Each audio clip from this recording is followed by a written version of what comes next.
Olá pessoal, tudo bem com vocês? Passando aqui para mostrar para vocês que eu tô arrumando aqui um cantinho pra gente tomar café da manhã, almoçar. E aqui, ó, só tem mato só. E a gente tá arrumando esse cantinho aqui pra gente almoçar. Vamos ver como que vai ficar. E assim tá ficando, pessoal. A gente ainda vai colocar um tijolo aqui pra dividir o espaço. Já tem a mesinha aqui, né, Theo? Com as cadeirinhas, a minha cadeira lá, a das crianças. E vamos almoçar aqui hoje, nessa sombra, com esse ventinho maravilhoso. Dando uma pausa aqui, pessoal, para dar uma refrescada. A minha invenção tá bem aqui.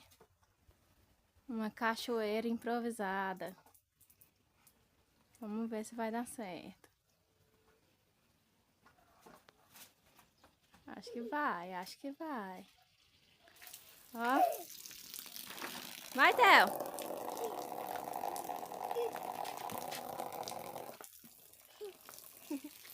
Aí, pessoal, deu certo. Coloquei a mangueira lá em cima. É assim, roça é assim. Inventando, né, Theo? Você dorme coberta, mamãe? Tá bom. Olha aí, pessoal. Já tá criando forma já, o nosso cantinho. E é isso, já já eu mostro mais pra vocês. Então, pessoal, mostrando pra vocês aqui a nossa fogueira, como que ficou. Acendemos ela de tardezinha, né? E ela já está aqui acesa. Isabelle ali. Aqui é um pouco escuro, pessoal, então não dá pra ver muito bem.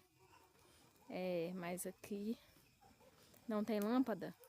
Mas deu pra vocês verem aqui, né? Como que ficou, bem legal.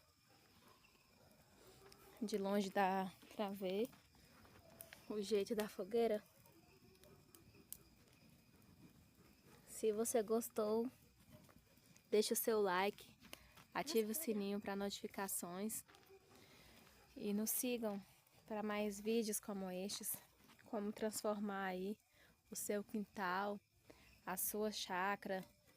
Fala, Isabelle, um pouquinho. Gente, eu queria pedir pra vocês pra deixar o like, se inscrever no canal e tal, porque tem muita gente que só assiste nossos vídeos e não compartilha, não comenta, não deixa o like, não se inscreve no canal. E isso é muito chato. Um exemplo, toda vez que a gente vê algum vídeo de outras pessoas, outros seguidores, a gente deixa o like, se inscreve, faz comentário.